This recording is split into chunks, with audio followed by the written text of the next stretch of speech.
Welcome to Aadya TV. మనతో పాటు జేరా సంఘానికి చెందిన బీఆర్ఎస్ సీనియర్ నాయకుడు దేవపుత్రులు ఉన్నారు. ఆయన అడిగి తెలుసుకునే ప్రయత్నం చేద్దాం. అన్న నమస్కారం. నమస్తే అన్న, 20 నెలల ఈ రేవంత్ రెడ్డి పరిపాలన తీరు ఏ విధంగా ఉంది? ప్రజలకు ఇస్తున్న 6 గ్యారెంట్ల ముచ్చట ఏంటన్నా? హట్టర్ ఫ్లాప్. మొత్తానికి చెప్పాలంటే కాంగ్రెస్ గవర్నమెంట్ హట్టర్ ఫ్లాప్. ఏంటంటే మహిళలకు ఇస్తున్న 2500 ప్రతి నెలకు ఇవ్వడం లేదు.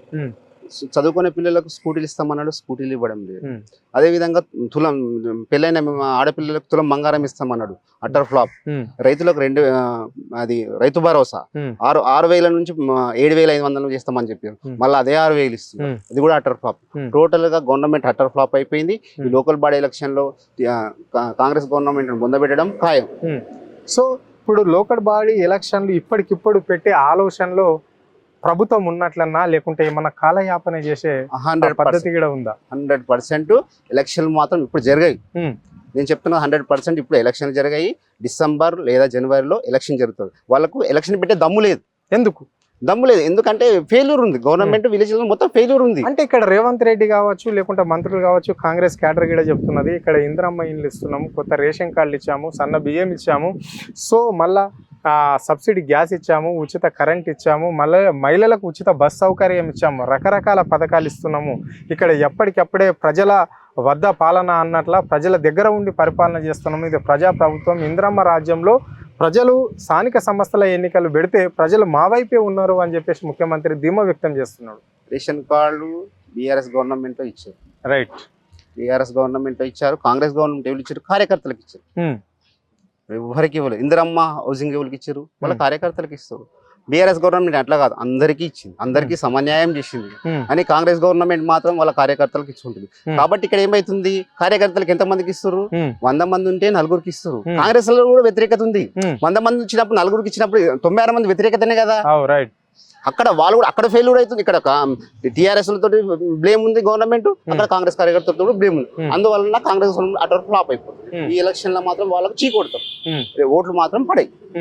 సో మరి ఇక్కడ 42% బీసీలకు అని చెప్పేసి ఇక్కడ కాంగ్రెస్ పార్టీ కామారెడ్డి డిక్లరేషన్ అన్నది ఎంతవరకు అది ఇంప్లిమెంట్ అయింది? మళ్ళీ ఎస్సీలకు సంబంధించి సేవల డిక్లరేషన్ అన్నది అంటే ఎస్సీలలో ఉపకులాలకు ఒక కార్పొరేషన్, మాలలకు ఒక కార్పొరేషన్, మాదిగలకు ఒక కార్పొరేషన్ కూడా ఏర్పాటు చేస్తాము అని చెప్పింది. మరి అవి అన్ని ఏర్పాట్లు అయినాయి ఈ రాష్ట్రంలో? ఇప్పుడు 42% రిజర్వేషన్ ఉంది. 42% రిజర్వేషన్ గురించి ఎవరు పోరాడాలి? ఎంపీలు పోరాడాలి. మరి కాంగ్రెస్ ఎంపీలు ఢిల్లీలో ఎందుకు పోరాడతలేరు? పార్లమెంట్ లో. కాబట్టి కాంగ్రెస్ బీజేపీ దోస్తు, చోటాబాయ్ బడాబాయ్. రేవంత్ రెడ్డి మోడీ గారు ఇద్దరు చోటాబాయ్ బడాబాయ్ అండర్స్టాండింగ్ లో గవర్నమెంట్ పోతుంది. ఎక్కడిది టీఆర్ఎస్ ను బదలాం చేసే ప్రయత్నంలో కాంగ్రెస్ గవర్నమెంట్ ఉంది తప్ప వాళ్ళ పరిపాలన మీద సోయి లేదు. సోయి మాత్రం నేనే లేదు. ఎక్కడ కేసీఆర్ గారిని బదనాం చేయాలి అదే ఉద్దేశంతో గవర్నమెంట్ నడుస్తుంది తప్ప వాళ్ళకు పరిపాలన మీద, అభివృద్ధి మీద మాత్రం సోయి మాత్రం మాత్రం లేదు. 1% కూడా సోయి లేదు వాళ్ళకి. ఇప్పటికే ఎంతో అభివృద్ధి చేసినాము ఈ రాష్ట్రంలో. మేము ఏదైతే చెప్పినామో అన్ని ఒక్కొక్కటి కూడా నెరవేర్చుకుంటూ వస్తున్నాము. కొంచెం అటు ఇటు అయినప్పటికీ కూడా ఇందిరమ్మ ప్రభుత్వంలో మాట ఇచ్చి తప్పని ప్రభుత్వం మా కాంగ్రెస్ ప్రభుత్వము అని చెప్పేసి ఇక్కడ వాళ్ళు అంటున్నారు. ఏడ మాట ఇచ్చారు, ఏం మాట చేశారు? 100% చెప్తున్నాం, చేసిరు. సరే, బస్సు ఫ్రీ బస్ ఒకటి ఇంప్లిమెంట్ అవుతుంది. ఆ ఫ్రీ బస్ లో మాత్రం మాకు కొట్లాడాలి, సీలు మొత్తం కొట్లాడడం జరుగుతుంది.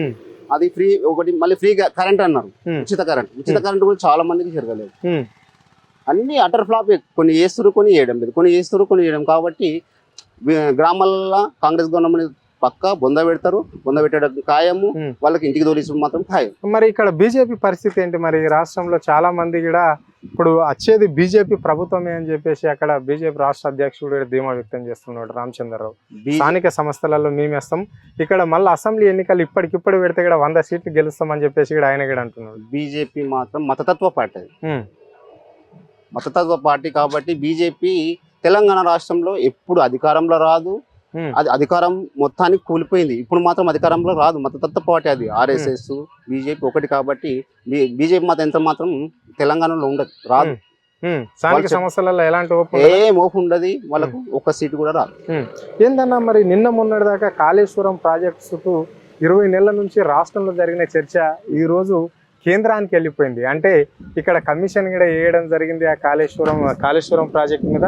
మళ్ళీ ఇప్పుడు నిన్న అసెంబ్లీలో డైరెక్ట్గా ఏకంగా నివేదిక పంపిస్తున్నాము, సిబిఐకి ఇచ్చేస్తున్నాము అని చెప్పేసి ఇక్కడ రాష్ట్ర సర్కార్ చెప్పడం జరిగింది. దీన్ని ఎట్లా చూస్తారు మీరు? ఇప్పుడు అసెంబ్లీ సమావేశాలు జరుగుతున్నాయి. ఉమ్, ఇది ఏదైతుందో సిబిఐకి ఎంక్వైరీకి ఇస్తామన్నారు కదా, మరి చర్చ పెట్టండి, అసెంబ్లీలో మీరు చర్చ పెట్టండి. ఉమ్, చర్చ ఎందుకు పెడతలేదు? మళ్ళీ ఉమ్, సిబిఐకి ఇవ్వాల్సిన అవసరం ఏమొచ్చింది ఉమ్, అంటే ఇప్పుడు క్లియర్గా అర్థమైంది. ఇప్పుడు మోడీ సర్కార్ రేవంత్ సర్కార్ ఒక్కటైనా అర్థమైంది. ఉమ్, అందువల్ల ఇది సిబిఐకి అప్పయిపోయింది. ఉమ్. అంటే ఇక్కడ వాళ్ళ నాయకుడు రాహుల్ గాంధీ మాత్రం రాజ్యాంగాన్ని చేతిలో పట్టుకొని దేశమంతా తిరుగుతుంటాడు, అన్ని రాష్ట్రాలు తిరుగుతుంటూ సిబిఐ కావచ్చు, ఈడీ కావచ్చు, ఇవన్నిటిని ఎంకరేజ్ చేయొద్దు, కేవలం బీజేపీ చేపిస్తున్న ఈ కుట్ర ఫలితమైన ఇవన్నీ అని చెప్పేసి ఆయన అంటున్నాడు. మరి ఈ రోజు ఈ కాంగ్రెస్ పార్టీ కాళేశ్వరం పైన సిబిఐకి ఇస్తే మరి ఎందుకు నోరు మొలపడం లేదు? అదే వాళ్ళు లోపయుక్త సంబంధాలు ఇవి. ఉమ్, కాంగ్రెస్ బీజేపీ రెండు ఒకటే కాబట్టి ఎక్కడ తిరిగి కేసీఆర్ టార్గెట్, ఉమ్, కేసీఆర్, హరీష్ రావు, కేటీఆర్ టార్గెట్. ఉమ్, దానివల్ల ఇది సిబిఐకి అప్పయింది. ఉమ్. మరి దీన్ని ఎట్లా చూడాలి? ఇప్పుడు ఈ రాష్ట్ర ప్రజలందరూ దీన్ని ఏమనుకోవాలి అంటే కొడతారు. ఆ. ఇప్పుడు ప్రజలందరూ ఇప్పుడు ఏం ఎలక్షన్ సమయంలో ఇవన్నిటిని తిప్పి కొడతారు, 100% తిప్పి కొడతారు. ఉమ్, ఇప్పుడు అన్ని ఏం చేస్తారు? ప్రజల చేతిలో ఏం లేదు, ఆల్రెడీ అధికారం ఇచ్చారు కదా రేవంత్ రెడ్డికి. ఉమ్, ఇప్పుడు ఏం చేసినట్టున్నారు? ఉమ్. వాళ్ళు చూస్తారు, వాళ్ళు ఏం చేస్తారు. వాళ్ళకు కాంగ్రెస్ గవర్నమెంట్ కి అర్థం కాకొచ్చింది. ఏం అర్థం కాకొచ్చింది? ఇప్పుడు వాళ్ళకి సరే, ఇప్పుడు సిబిఐ ఎంక్వైరీ చేస్తారు, ఏదో తప్పు చేసిరో చేయలేదో సిబిఐ తెలుస్తుంది. అది చేసిన తర్వాత కూడా ఇక్కడ టీఆర్ఎస్ కి సింపతి పెరుగుతుంది. వాళ్ళకి అర్థం కాకొచ్చింది ఆ విషయం. 100% మళ్ళీ టీఆర్ఎస్ అధికారంలోకి వస్తుంది, మళ్ళీ టీఆర్ఎస్ ఉంటుంది. అంటే ఇక్కడ ముఖ్యమంత్రి కూడా ఒక కామెంట్ చేస్తున్నాడు కదా, ఇంకా 10 ఏళ్ళు నేనే ఉంటా, రాసి పెట్టుకో కేసీఆర్ ముఖ్యమంత్రిగా నేనే పాలన చేస్తా ఇక్కడ అని చెప్పేసి కూడా ఆయన అంటున్నాడు. మరి నీ పార్టీలోకి నీకే దిక్కు లేదు, నీ పార్టీలో నీకే చీకొడుతారు. ఆ, ఇప్పుడు మిగతా ఎమ్మెల్యేలు, సీనియర్ ఎమ్మెల్యేలు నీ మీద పగబట్టిరు, నువ్వు ఏడుంటావు చెప్పు? ఇంకా ఈ 2 నెలలు 20 నెలలు అయింది. ఈ 2 నెలలు కూడా ఉండే దిక్కు లేదు. 3వ సంవత్సరాలు పోయేటట్టున్నావు, నువ్వు నీ పదవి ఊసిపోయేటట్టున్నది. నువ్వు ఏడుంటావు? నీది నువ్వు చెప్పుకుంటే అయిపోయినా జనాలలోకి వచ్చి చూడు, అప్పుడు తెలుస్తుంది నీకు. నీ ఎమ్మెల్యే నీకే వ్యతిరేకత ఉన్నారు, రాష్ట్రంలో మొత్తం వ్యతిరేకత ఉంది. నీ ముంగడు వచ్చి సపోదాకుంటే అయిపోతుంది అనుకుంటున్నావా? 100% వ్యతిరేకత ఉన్నారు. సీనియర్లు మొత్తం నీ మీద గుస్తలు ఉన్నారు. అదే నీకు గ్రహించలేదు, ఏదో చూడడానికి చెప్పుకుంటున్నది తప్ప లోపల మాత్రం ఉంది రేవంత్ రెడ్డికి.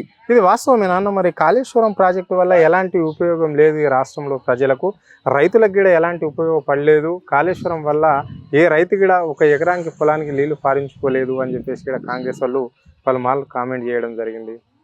అన్న కాళేశ్వరం లేనిది అక్కడ రైతులు జీవితాలు లేవు. అక్కడ కాళేశ్వరం వల్లనే సాగు, బీడుపడ్డ భూములు సాగు చేసారు.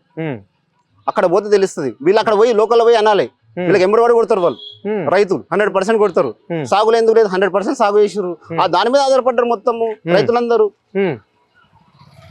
రైతుల ఆ ప్రాజెక్ట్ మీద ఆధారపడ్డారు. లేదని ఇట్లా చెప్తారు వీళ్ళు. వీళ్ళన్నీ అబద్ధాలు మాటలు చెప్పడం, ఏదో ఒకటి అబద్ధాలు చెప్పి జనాలను మోసం చేయాలని జనాలు అన్ని గ్రహిస్తారు. జనాలు చాలా మేధావులు, తగిన సమయంలో వాళ్ళకు బుద్ధి చెప్తారు. సో ఇంకో విషయానికి వస్తే ఇక్కడ నిరుద్యోగుల ముచ్చట ఏంటన్నా? ఇప్పుడు నిరుద్యోగులు అందరూ ఉద్యోగాలు మాకు వద్దు అని చెప్పేసి ఇక్కడ వాళ్ళు ధర్నాలు ఆందోళనలు చేస్తున్నారు అని చెప్పేసి రాష్ట్ర ముఖ్యమంత్రి అంటున్నాడు. ఇది వాస్తవమేనా అన్న? ఇప్పుడు తల్లిదండ్రులు పిల్లలకి ఎందుకు చదువు చెప్తారు? ఉద్యోగం వస్తుందని. ఉద్యోగం వస్తే వాళ్ళ లైఫ్ సెటిల్ అవుతాయని చెప్పేసి. ఎవరన్నా తెలివి తక్కువడు నాకు ఉద్యోగం వద్దని అంటాడా? అంటున్నారట కదా. అనలేరన్నా. మొన్న పోయిండు కదా, ఓయిలు ఇట్లా భజన బజాయించిర్రు, అద్దానికి దయకారావు భజన బజాయించిర్రు. ఆయన చెప్పుకోవడానికి సమాధానం లేవు ఆయన దగ్గర. ఇప్పుడు నిరుద్యోగులు చాలా కోపంలో ఉన్నారు. అన్ని వర్గాల వాళ్ళు కోపంలో ఉన్నారన్న. రైతులు కోపంలో ఉన్నారు, రైతు కూలీలు కోపంలో ఉన్నారు, విద్యార్థులు కోపంలో ఉన్నారు, నిరుద్యోగులు కోపంలో ఉన్నారు, ప్రతి ఒక్కరు కోపంలో, సమాజంలో అందరు కోపంలో ఉన్నారు కాంగ్రెస్ గవర్నమెంట్ మీద. ఎందుకన్నా అన్ని సమాజంలో ఉన్న యావత్ వివిధ కులాల వాళ్ళకి కూడా అనేక హామీలు ఇచ్చారు. మీరు ఇప్పుడు ఆ కేసీఆర్ ప్రభుత్వం దళిత బంధువు పెడితే ఇక్కడ అంబేద్కర్ అభయాస్తం కింద దళితులకు కూడా 12 లక్షలు ఇస్తామన్నది. మళ్ళీ ఇప్పుడు కుల సంఘాల వాళ్ళకి కూడా వివిధ హామీలు ఇవ్వడం అనేది జరిగింది. మరి రాజీవ్ యువ వికాసం ఎక్కడ పోయిందన్న? రాజీవ్ వికాసం ఎక్కడ పోయింది? అప్లికేషన్లు చేసుకొని ఇక్కడ పెట్టినావు. ఎప్పుడు ఇస్తావు? ఎలక్షన్ ముందు ఇస్తావా? నంబర్ జనాలు 20 నెలల పాలన అయిపోయింది. గ్యారంటీలు అన్ని అమలు చేసినామంటున్నావు, ఏ గ్యారంటీ చేయలేదు. జనాలలో నీ గ్యారంటీ పోయింది, ఆల్రెడీ ఇస్తామన్న గ్యారంటీ పోయింది జనాలల్లో. నమ్మకం మొత్తం కోల్పోయారు జనాలు. చేస్తాడేమో ఇంకొన్ని మొన్నటిదాకా ఆశలు ఉండి, ఈ ఆశలు మొత్తం సన్నగిలిపోయింది, ప్రజలలో మొత్తం సన్నగిలిపోయింది. ఈయన చేయడు, ఈయన తోటి కాదు, మళ్ళీ కేసీఆర్ బాగుండే, కేసీఆర్ వస్తేనే బాగుండే అని జనాలందరూ అనుకుంటారు మొత్తం. స్థానిక సంస్థల ఎన్నికలు మరి ఏ పార్టీ మధ్యలో పోటీ ఉండబోతుంది? కాంగ్రెస్ బీఆర్ఎస్ మధ్యలోనే పోటీ ఉంటుంది. కాంగ్రెస్ బీఆర్ఎస్ ఆ రెండింటి మధ్యలో పోటీ ఉంటది. Hmm. 100% బీఆర్ సర్పంచ్లే ఎక్కువ గెలుస్తారు ఇక్కడ ఇక్కడ. ఈ ఓన్లీ ఈ జిల్లాల ఈ ప్రాంతమా? తెలంగాణలో మొత్తం, ఆ, తెలంగాణ రాష్ట్రంలో మొత్తం బీఆర్ఎస్ సర్పంచులు, Hmm. బీఆర్ఎస్ ఎంపీటీసీలు, Hmm. బీఆర్ఎస్ జెడ్పీసీలే Hmm. గెలవడం పక్క. మరి యువతకి ఇచ్చిన హామీలు యువతకి ఇచ్చిన హామీలు గంగలు కలిసిపోయినాయి అన్న. మొత్తం ఏ హామీ నెరవేర్చిన రేవంత్ రెడ్డి? ఏ ఒక్క హామీ నెరవేర్చలేడు కదా. ఏం కూడా నెరవేర్చలేడు. అన్ని అటర్ ఫ్లాప్ అయిపోయినాయి. ప్రతి ఒక్క వర్గం నుండి కూడా వ్యతిరేకత ఉంది కాంగ్రెస్ గవర్నమెంట్ కి.